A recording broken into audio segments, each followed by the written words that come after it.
আসসালামু আলাইকুম। এই ভিডিওতে আমরা দেখব ফরম্যাটের স্ট্রিং এ। সো আমরা কিছুদিন আগে তোমাদের একটা টাস্ক দিয়েছিলাম যে এইরকম একটা জিনিস প্রিন্ট করার কথা ছিল, welcome to our Python course সাবিক।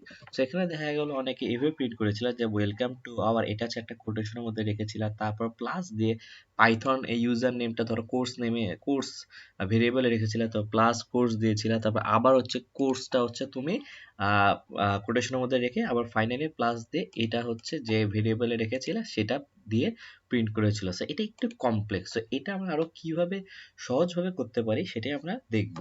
আমি ধরো নেম একটা ভেরিয়েবল নিলাম, সো আমি ইনপুট নিলাম হচ্ছে নেম খুব সিম্পল ভাবে, তারপরে হচ্ছে আমি কোর্স, হ্যাঁ কোর্সটা হচ্ছে আরেকটা দিলাম, তারপরে ইনপুট দিলাম হচ্ছে কোর্স। সো এটা খুব সিম্পল ভাবে এই দুইটা আমি ইনপুট নিয়ে নিলাম। এখন দেখো আমরা কিভাবে খুব সহজে এটা আমরা ইনপুট নিতে পারি। সো প্রথমে আমরা দিব ইফ, তারপর আমরা সিঙ্গেল কোট দিব, তারপর আমরা কি দিব, ওয়েলকাম টু আওয়ার। এখন হচ্ছে আমরা এই পাইথন মানে কি, পাইথনটা কোথায় থাকবে, এই কোর্সের মধ্যে থাকবে।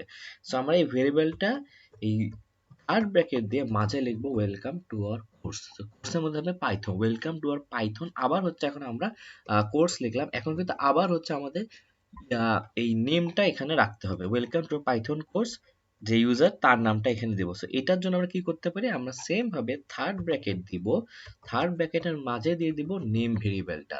এখন যদি আমি এটা রান দেই তখন আমরা দেখব যে আমাদের কাছে হচ্ছে ইনপুটটা চাচ্ছে। সো আমি নাম দিয়ে দিলাম হচ্ছে অয়ন, তারপরে হচ্ছে কোর্স চাচ্ছে, আমি দিলাম পাইথন, তারপরে যখন এন্টার দেব welcome to our Python course Ayan. So এইভাবে কিন্তু আমরা অনেক সহজেই এই লাইনটা প্রিন্ট করতে পারলাম। সো এই ভিডিওতে এতটুকুই।